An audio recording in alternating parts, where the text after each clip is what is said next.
This conference will now be recorded.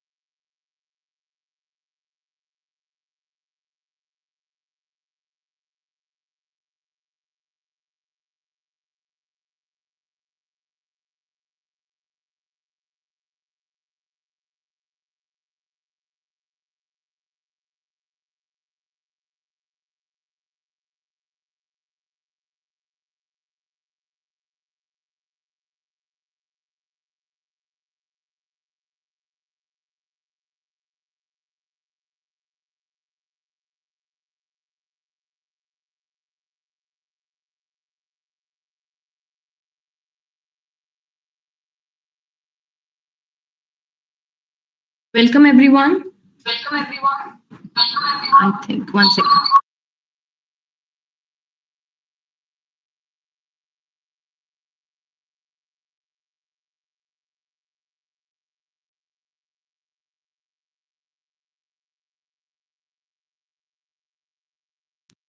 Sorry, there was a lot of echo. So we'll just start with the webinar. My name is Soumya and I'll be your host for this session. So before starting, as I request everyone to go on mute, and if you will have any questions throughout the session, then you can send them through chatbot or you can unmute and ask. So let me introduce you to Techcanvass first. So Techcanvass is an IT certifications training organization for professionals, wherein we help students to crack their certification exams in first attempt. We are IIBA authorized training partners and PMI authorized. So we conduct all the IIBA certification courses like ECBA, CCBA, CBAP, Agile analysis. And we also train people for project management certifications that include PMP, CAPM, and ACP.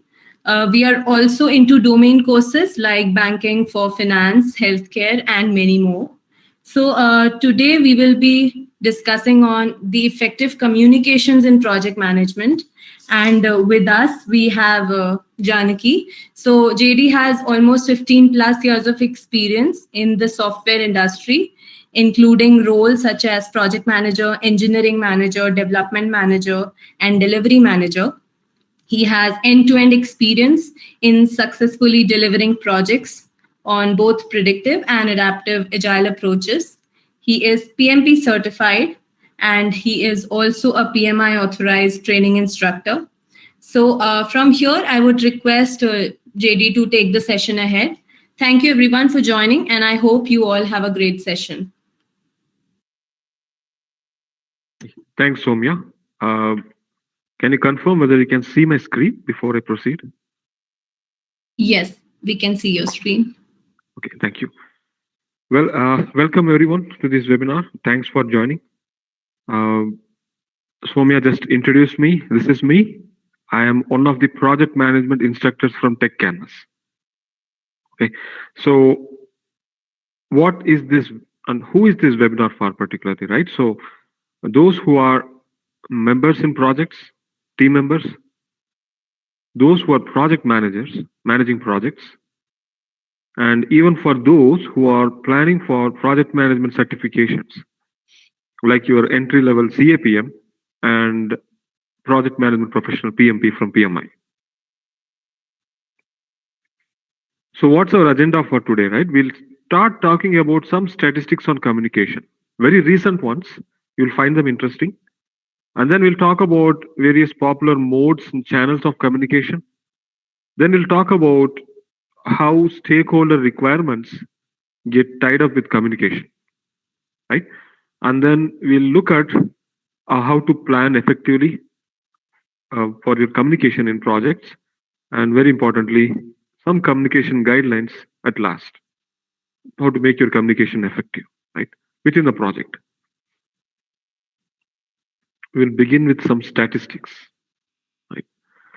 So there was a survey conducted by project.co, and they did a survey on communication tools, and this was done twice. Once during the pandemic when it got initiated, right, when people were just transitioning from their office work to work from home environment, right? And then there was one more survey they conducted in 2021. So they looked at what are the various communication tools that were being used in an organization. Right? In 2020, email was used for 40% of the time, right? Whereas in 2021, it was being used for 30% of the time. Okay, so again, online tools like your collaboration tools, they were being used 20%, and you see a huge hike in 2021 where it went to 45%. Right? And then phone more or less remained the same. There's a slight hike from 2% to 6%, and face-to-face communication went down, which we all can understand, right? Whatever we are going through globally. So the key takeaway in this slide is that the online tool usage for communication has grown up significantly. And the collaboration tools like Microsoft Teams or Slack, right? So that became more key for communication. Now, one interesting statistic that they found was that 87% of the employees felt that they had to repeat themselves when working with stakeholders. Now, this may mean many things, right? But one common problem across is that stakeholders were not informed well enough, right? The communication seemed to have been badly planned most of the times, such that the same information has to be repeated by project team members with various stakeholders, just because all of them were not informed, right? Whatever may be the information. Right? And the number is huge. 87% is a huge number. And one more interesting number that we can find in the survey is that 95% of the employees feel that their project could improve communication. So clearly, communication is one of the most overlooked aspects in project management. Now, both these numbers, 87% and 95%, are above 85%. Right? Probably most of the project management focuses in real life on delivery, like your time, cost, and schedule, right? And even scope for that matter. But communication is being overlooked. Now, there is one more interesting aspect here is how are people managing work right in the beginning of pandemic and well into pandemic. And there is not much difference. The people, the way they manage their work remains the same. Okay, you can see here, if you're managing your work on rough to-do notes on paper, there is a slight dip. And then if you're using your private calendar to mark your schedules of work, there's not much of a difference. If you are using a thick project management system that organization has, there is only a 4% hike. And finally, online tools, in fact, it's quite surprisingly, it almost remains the same. So the challenge is not how you manage your work. The challenge is to be how you communicate information between your project, right? Between the project members and the stakeholders. So that clearly is a huge gap. We'll talk about certain communication modes and pros and cons, right? Most of which we are already familiar with. Right? The most common way of communication, particularly, is face-to-face. So far, until the pandemic arrived, and then guidelines and frameworks like Agile highly recommend face-to-face communication. In fact, one of the 12 principles of Agile calls out exclusively for encouraging face-to-face communication with the team members. So this is one of the effective way of communication. Right? It provides the opportunity for instant feedback. This is a challenge we have today. Most of us are working on virtual teams, distributed geographically or working from home, but instant feedback is lacking. Right? Sometimes we have to ask the other person to acknowledge whether they are able to understand what we just conveyed. Right? We can immediately clarify questions or confusion if there is face-to-face, right? Sometimes we observe non-verbal cues, facial expressions, body language, which makes us understand that the other person might not have understood what we said or is not in agreement with what we said. Right? Then we can immediately ask them whether they have any confusion or need any clarification. We have that luxury with face-to-face communication. And one more advantage is that it can be scheduled or impromptu, right? As long as we are working in the same location in office, we always had the luxury of informal meetings, right? So these are certain pros of face-to-face communication, but there are certain cons as well. Right? Both the parties have to be in the same physical location, for that matter, yes, and requires a meeting date and time. We need to schedule. Both have to be there the same date and time, right?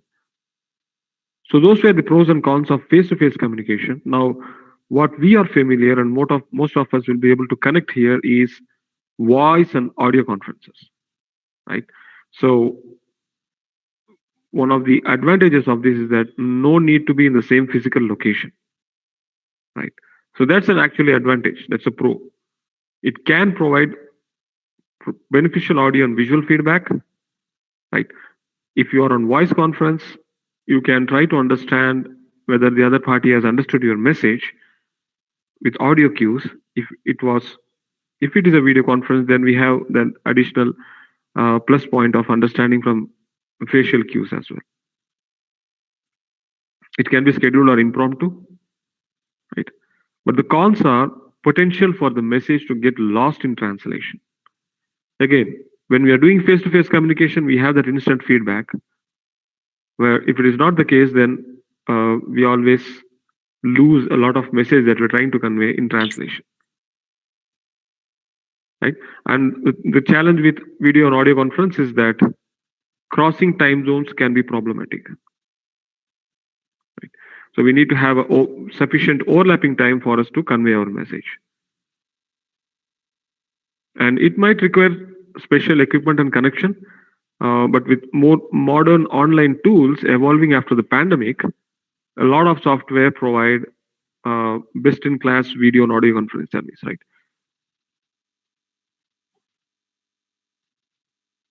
The next mode of communication is email. One of the pro advantages is that we can communicate on convenient schedule, since this is asynchronous communication, right? Now, it can also be used as an official paper trail, sometimes used as evidence or reminder, right? Sometimes emails are also used for audits.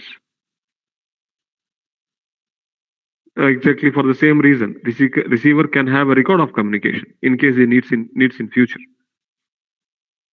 Right? But then again, the cons are that not always the most timely. Email is asynchronous way of communicating, so it is not always most timely. So for confidential messages, security may be an issue.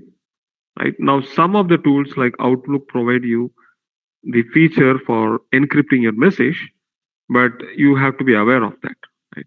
You may be subject to phishing or other hacking issues through email.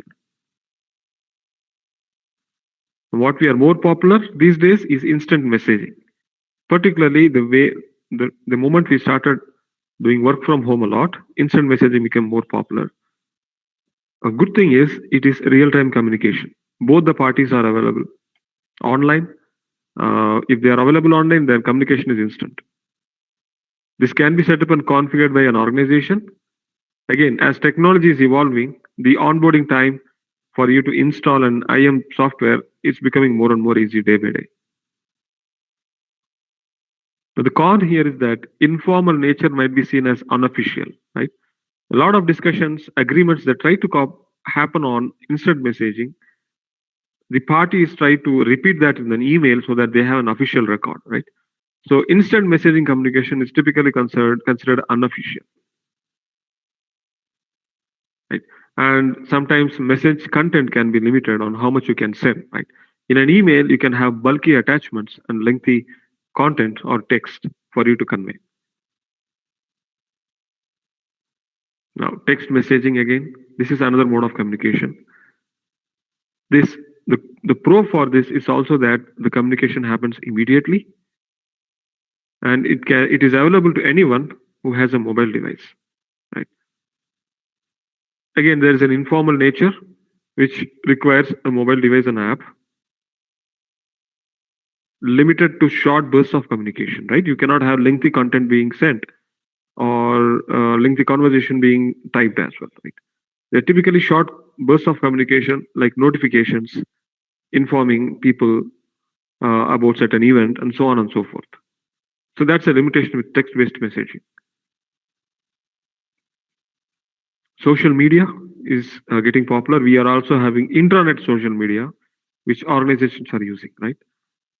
Now, the pros are that it's low overhead method for broadcasting a message, right? And specialized method to communicate with a specific demographic. You may want to group together people and only communicate to them, or send message to people who have affinity to certain topic.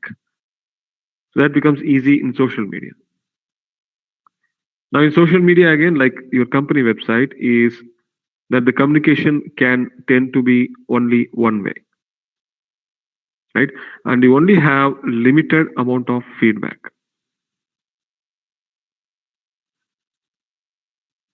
Okay. Now finally, we have the last mode of communication is company website.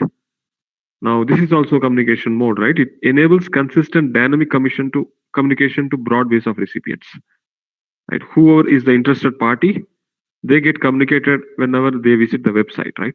This is a form of pull communication. Pull communication is when you go to a source to pull information, right? It doesn't get notified to you on your device or on your computer. It also reduces the geographic location factor. Now, what are the cons? It requires personnel to manage and update, right? Company website has to be constantly maintained.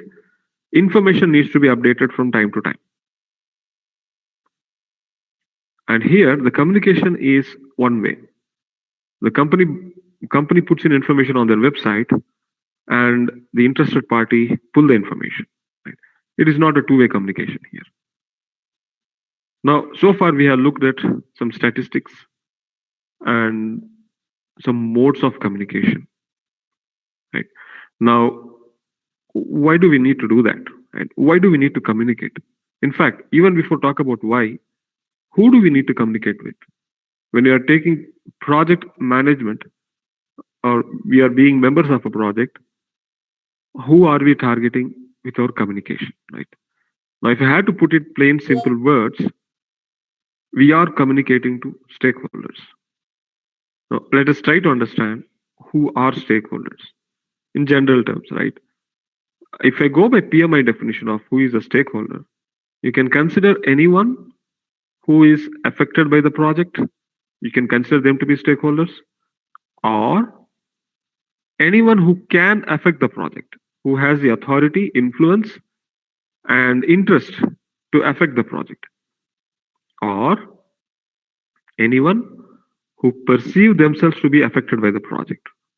Now, the last one, the best example is if you are working on a certain component in a project, and if you communicate it to other departments, if some department feels that the component that we are working impacts their work as well, they may consider themselves to be stakeholders, which completely makes sense, right? So they may or may not know whether it actually impacts their project, but they believe what you are working on will impact their project. Now, until that ambiguity is removed, you can consider them to be stakeholders as well. Now, if I have to summarize this, anyone who think that they can be impacted by your project, or anyone who think that they can impact your project, can be considered as a stakeholder. Now, you need to communicate with stakeholders of the project. The question is why? Now we know who to communicate with, right? Why should we communicate with stakeholders? There are two reasons why you need to communicate with stakeholders. First, you need to engage the stakeholders because your project has to be delivered successfully. You need to make sure all your stakeholders support your project, right? If there are stakeholders who do not support it, you need to address their concerns and then bring them to an engagement level where they are supportive. So the primary reason for you to communicate with stakeholders is to keep them engaged with your project. The second reason that you need to communicate with stakeholders is to keep them informed on the status of the project, right? Some of them may have concerns, may not have concerns, but your duty as a project manager is to ensure that every stakeholder is informed on the status of the project. But how do you engage stakeholders? Let's get back to point number one, right? How do you engage stakeholders? Right. Your project may have various stakeholders. There may be the project sponsor, there may be the customer, there may be the team members, there may be someone from a different department like IT department or sales department for that matter, right? You need to constantly read the engagement levels of different stakeholders. What are the different levels of engagement, right? A stakeholder may be unaware of the project. He may not be aware of what is the project, what it is trying to deliver, what is the benefit that is bringing to the organizations. He may be completely unaware. He may be unaware even of the existence of the project. Right? There is another engagement level called resistant. Now, a stakeholder may be aware of the project, but he is not convinced with the outcome of the project. Either he is not convinced with the way the project is being executed, or he may not be convinced with the benefit that the project is bringing onto the table for the organization. So he may be resistant to the project as well. Neutral. There may be stakeholders who are not resistant and they may not be supporting the project, but they tend to remain neutral, right? And then you may also notice stakeholders who support your project. They believe on the profit and the benefit that the project is bringing on the table to the organization, right? They understand why the project is being executed in a certain way and they support your project. And finally, you may also have stakeholders who would lead from the front. They are aware of the project positive impact and they are actively engaged in the project activities, right? So they would be leading the project, right? These are different engagement levels in your project. A project manager has to constantly read the engagement levels of every stakeholder in the project and try to do course correction if there is anything needed, right? If you look at an example, here we have something called stakeholder engagement matrix. Okay, C stands for current engagement level and D stands for desired engagement level. So we have three stakeholders, Harry, Sally, and Kumar. Kumar seems to be unaware of the project. I'm sorry, Harry seems to be unaware of the project. Right, he's right here. He doesn't know the project exists, or he doesn't know why we are even doing the project. The project manager has to engage with Harry and make him and educate him in understanding what are the goals of the project and slowly bring him towards a supportive engagement level. Right now, in the process, if he has any concerns in the project which is not bringing him towards support, a project manager should address those concerns. Okay. Now Sally seems to be neutral, right? She knows the project exists, she understands what it is about, but she is neither supportive nor resistant, right? Now it is easy to bring her from neutral to supportive, right? And Kumar, the last stakeholder in this list, he already supports the project, right? Now you may want him to move him towards the leading engagement level. Okay, so this is how you would list out all the stakeholders in the project, probably in an Excel sheet or a Word document, and then note down what is their current engagement level and try to move them towards a more positive level of engagement. So now that we know different modes of communication, now that we know who to communicate with, and we'll now talk about how to plan about your communication. Right. We also know how to engage stakeholders. Now we need to plan our communication. How do you communicate with stakeholders? So what do you need, right? You need list of stakeholders for sure. You also need other project related plans, right? Your quality plan, your scope plan, your schedule plan, and probably your cost plan. You need all these plans together, right? But the primary input that you need for planning your communication is the list of stakeholders in your project. So what does I'm sorry. So what does stakeholder register contain? Right? It contains a list of stakeholders. It also contains their interest in the project. Is their interest positive outlook towards the project, or is that a negative outlook, right? The stakeholder register also has the influence or power of the stakeholder in the organization. So what you would do as a project manager is, based on the power and interest of every stakeholder, you will plan your communication, right? So for example, someone with greater power, greater authority in the organization, and a huge interest in the project, you would plan to closely communicate with that stakeholder. And what do you come up with? You'll come up with a communication plan. That communication plan can be an Excel sheet, it can be a series of Outlook calendars, or it can also be a Word document. But finally, it has to make sense. So you may need other plans and documents to make sure you plan for what needs to be communicated with various stakeholders. Right? The finance team may be interested in how much you are spending, what is your planned expenditures or forecasts for the rest of the project, right? IT team may be interested in knowing what is your, when are you going to deploy your solution to market, right? So your senior management may be interested in knowing how are you doing on the timelines of the project? Are we on track, behind schedule, ahead of schedule? So different stakeholders has different need for information and different frequency. And here comes our communication plan, right? Now I have put a very simple example. Your actual communication plan in your projects you may add other factors as well. But to put it simple for you, here is how your communication plan may typically look, right? On the left-hand side, the first column talks about what kind of communication is it, right? The project kickoff happens once in a project, right? And it is a project manager who is responsible for that meeting, and he will include sponsors and senior stakeholders in that meeting, right? And you may also need to have your governance meeting, right? Executive steering committee. It happens once in a month. Again, project manager is the person responsible for that meeting, and it will include project manager and the steering committee members, right? Typically, your project sponsor, your senior stakeholders, even from sometimes you have stakeholders from customer as well attending that meeting. And project status meeting, it is only weekly, right?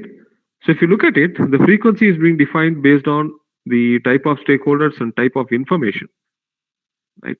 Project status meeting, your customer is wanting that along with his team, and once in a week. Again, project manager is responsible for that. He organizes that. And you may want to send a newsletter on what's happening in your project once in a week to the department. And you may want to delegate that to your team lead as a part of the project. And if you are an agile team, you may have daily stand-ups, right? It happens on a daily basis. And here it's a self-organized team. So the whole team is responsible for that. And the whole team attends the meeting. Okay. So it's a very simple example. If you have more meetings and you may have complex frequency and stakeholder combinations, you may want to plan your project accordingly, right? Again, the intention of communication plan is to ensure that the right information reaches the right stakeholder at the right timing of the project. Now we talked about communication modes. We talked about who should we communicate, why should we communicate, how will we engage them, and then we also talked about how do you plan communication for your project, right? Now we'll talk about some communication guidelines in projects. Okay. Again, some recommendation when you are planning for your communication is to consider 5 W's of communication. Right? What does it stand for? No, what? The first W is what? What am I required to communicate? This talks about what information are you trying to communicate. If I'm talking about the project schedule status, right, that becomes a Gantt diagram or even the burn down chart or a burn up chart from an agile project. Right? It is the format with which you are going to report to stakeholders. Now, why communication is the intention of the communication, right? If you are going to publish the Gantt chart for your senior management, the intention is to indicate to them if there are any risks in the timeline. If so, what are they? If not, we will mark a green status for the project. Right? But we are trying to communicate because we are trying to raise out any risks or if we need any help. And the primary reason why we communicate is to keep everyone informed, right? Relevant stakeholders informed on the communication or the information. The third W is when. That is the frequency, right? In the communication plan that we saw. When are you trying to deliver the report or the information? Or how frequently? That is also part of this. The fourth W is where. Now, where can also be how, right? If you want to interchange. If you are physically located in the same building, right, same venue, which location? If not, this can be mode of communication. It can be your email, it can be your online meeting, right? Any collaboration tool that you're using, it can be part of that as well. Now, finally, very important, who is the audience? Who is going to receive or consume your communication? If you look at all these 5 Ws, you can use it as an input and come up with that, right? So you have the who here, right? And you have when, and you have what and why here, right? So you can use that as a guideline to develop your communication plan that we talked about earlier. So that is one guideline. Now, very importantly, you need to establish your communication methods as well, right? How are you planning to communicate? Okay, so your communication plan, that is, it may be a Word document or a PDF, however you are planning it, or even an Excel sheet for that matter, it must include the tools to be used as part of your project communications. There are a couple of reasons for that. If you use a common tool, there will be consistency and integrity of information being communicated. So everybody will use the same tool and information will be communicated very consistently, and it will have information integrity. On top of that, you may want to purchase certain licenses for your organization. So it also ties back to your cost plan for your project. So don't forget to identify the right set of tools for you to communicate within the team, and keep it as a part of your cost planning as well if that applies. So tools that can be is obviously email, collaboration, and very importantly, often overlooked aspect of communication is documentation. Right? Documentation is a huge topic by itself. That is also mode of communication. It's just that it is highly asynchronous, even more than email. Okay. Once you establish your communication methods, you would want to establish your communication cadence, right? This is the frequency of communication, right? How frequently will you be communicating? Like how we saw the example in the communication plan. Now, frequency may differ between stakeholders, right? Your manager may be interested in your status once in a month. When I say manager, you are a reporting manager, right? But the customer may be needing a closer traction. He may want a status of the project once in a week. So what happens is your information changes between a weekly report and a monthly report, right? Your weekly report has more low-level details, and a monthly report has more high-level details. Now that will make you gather information differently and send across the report differently, right? So it impacts how you are planning your communication. Now, always remember the cadence. The reason we are planning communication is to update project status, right? We also need to decide the reporting formats apart from cadence, right? So your vice president of delivery may not be interested in your burn down chart. He is not interested in what you are achieving in a particular sprint or an iteration, right? He will more likely be interested in what is the overall release status. Are we on track with the release? How much of the work we have accomplished that we have committed for the release? So he'll be interested more or less on the Gantt chart for the release or the burn-up chart for the release. So you need to define the reporting formats along with the cadence when you are communicating with various stakeholders. Now with agile projects, one of the highly recommended method of communication is osmotic communication. Now you might have experienced it without even knowing what is osmotic communication. Osmotic communication believes in close proximity of people, or let me reword that, close physical proximity of people in the same location. Right? The underlying principle is that if people are working closely physically together and they are communicating with each other, the information gets shared very quickly between team members. Right? So this is accomplished by seating the team in the same room. By doing that, information flows into the background and members can hear each other very easily. Right? So sometimes what happens is if the team members are distributed, if there is a critical information that needs to be communicated to the team, there is every chance that you may miss out adding a recipient in your email if you're sending it via email, right? Or even if you're conveying that personally, you may miss out on certain people who are sitting in a different location. But if all the team members are sitting in the same room, communication is more fluid and people can easily get information faster. Right? Questions and answers flow naturally, right? If there is any clarification that is needed, the communication or the information that is being provided, then people can ask questions immediately and get that clarified, right? If we compare this against a virtual team, now by the time the information reaches the recipient and the recipient asks the question back, replying back to that email, and then again the person who has originated the information, for him to check that and respond back, it may take days or even weeks for that matter. Whereas in this example, the feedback is immediate. So osmotic communication is highly effective and it is closely recommended in agile projects. Now, so far we have talked about team level communication, right? How people interact between team members, right?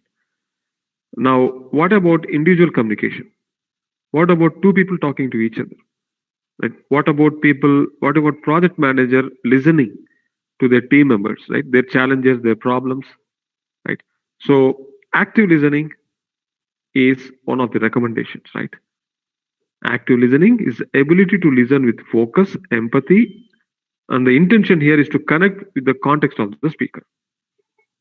Okay, but again, there are three different levels of active listening, right? The highest level is obviously the most recommended, but depending on the level of engagement that project manager has with team members, you may fall under different levels. So what are the different levels of active listening, right? We have reflecting, attending, and following. Okay, let's go through them one by one. And reflecting, right? This is probably the most basic level of active listening, where the listener repeats the gist of the message back to the speaker, right? Consider two people talking to each other.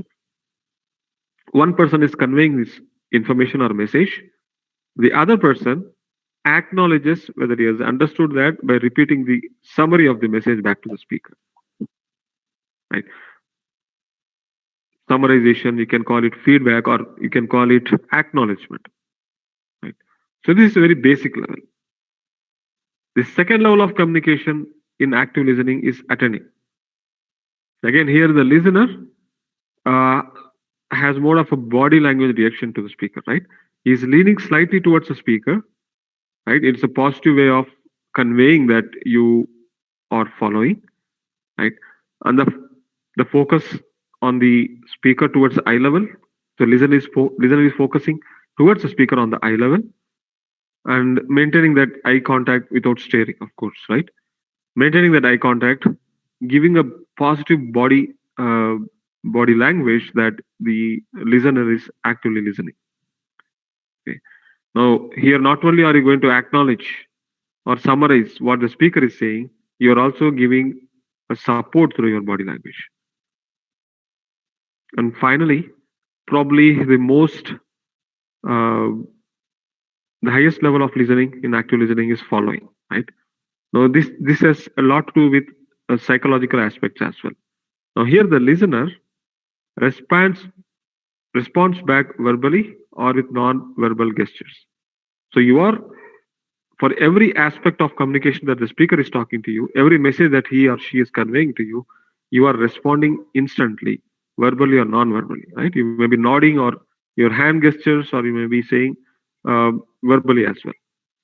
More importantly, the listener also asks questions, right? Sometimes you might have noticed that when you are communicating with someone, the other person is asking questions that indicates that the other person is interested in the topic. And finally, allow speaker a moment to collect their thoughts. Okay, so you may have asked him a question and then wait for what he thinks about what he has just conveyed. That makes it highly two-way communication, and it also gives a feeling of empathy from the listener towards the speaker. Okay. So this is active listening, typically used between a manager and a team member, but nothing stops you from using it with your peer team members as well in your projects. Okay. Now, how can we conclude from all of this, right? One thing to remember is that your communication plan is a blueprint for your project success. Now, why am I saying this? Because it surfaces risks earlier in the project and it keeps everyone informed of what is happening in the project, right? And very importantly, it aligns the stakeholders with project goals. Right? So what happens, right? What are the primary reasons why projects don't succeed is either the planning is poor or the execution is poor, right? When execution is poor, the primary reason a project fails because of poor execution is that stakeholders are not aligned with project goals. Even though you plan your project well and the goals are not properly aligned with the expectations and communication is not aligned with the goals, now the project tends to fail. So that is why communication is key. And some of the statistics that I mentioned earlier, right? If I slide back up, is that this is a key example. 87% of employees had to repeat themselves when working with stakeholders, which means information is not flowing fluid. It is not being sent to all the stakeholders who are not supposed to get the information. So these kind of things can impact the project severely, even leading it to failures. Your communication plan is typically tied up with stakeholder plans, stakeholder engagement, and other aspects of the project plans as well. Okay, so that was today's webinar on communication in projects, particularly effective communication. Now, what do we do at Techcanvass, right? So we are PMI authorized training partner. We are also IABA endorsed education provider. So as a result, we have training offerings that include business analyst trainings like ECBA, entry certificate in business analysis, CCBA, CBAP, AACs, CAB, and CPOA, right? Now we also, being a PMI authorized training partner, we also provide preparation trainings on PMP. If you are an entry-level project manager looking for opportunities in project management, we also provide prep courses on CAPM, right? And we also provide domain trainings, right? So we have, on top of the trainings, we also provide question banks. If you are preparing for banks to prepare your exams, memorize topics, understand topics, and for professional certifications, we have full-length simulation exams. You can experience the exam through our mock tests and then attend the actual exam. So our platform supports that. And we also have flashcards and crossword puzzles for you to memorize various topics before you go to the exam. Right? Helps you prepare for your certification. Now that concludes our topic. I'll leave the forum open for any questions in project management, anything that we discussed so far, or even any other aspects of project management, right? If you have career related questions in project management, which certification to choose, which career path to choose, you can raise it here as well. I'll leave it open for questions now.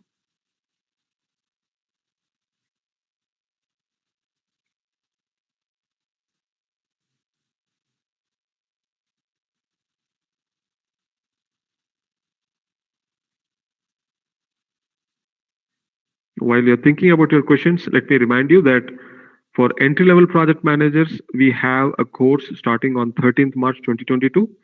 This course will help you understand project management basics and help you get certification in entry-level project management, with which you can go to start your career in project management as well. Yes. So J Mystery has a question. How do you handle difficult stakeholders? Right. So for project managers, the best way to define difficult stakeholders are the stakeholders who are not convinced with the project outcome. Right? They may not agree with your plan for your project. They may not agree with the execution of a project, or they may not agree with the outcome of the project. Right? They may be feeling that the project may not get the benefit that it promises to get. Right? The best way to handle is to sit with them and understand their concerns. The reason being, their concerns may be genuine as well, right? That may help you execute your project better as well, right? The best way to handle is to sit with them, understand their concerns, and logically try to make sense out of it in how do we address that. Some of them you might have already addressed as part of your project plan. For those concerns that are not addressed, that may be genuinely a risk in your project, right? So you may want to track that as a risk. Keep your stakeholders informed on how you are performing on the risk, how you are handling the risk. And then when you close the risk, keep them informed. That should increase their interest level in your project and move them towards a positive outlook on the project, right? So for those stakeholders who are having concerns or you are having difficulty handling them, best response is to work with them closely.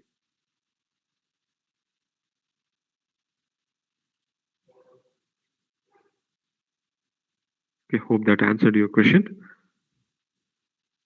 And the second certification we have is the PMP training. If you are experienced project manager, if you're looking for a credential, yeah, welcome Jay. If you're looking for a credential or certification that will help you get promotion on your job or look for a better job, a better career opportunity, PMP is the leading project management certification in the industry. So we provide prep courses for that as well. So next batch starts on 20th of March.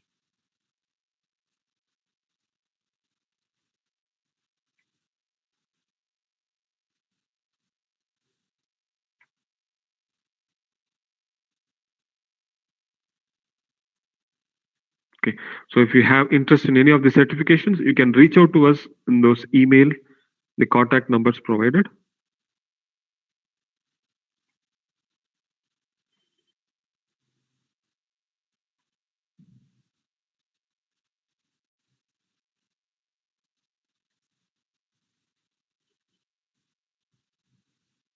Do we have any more questions?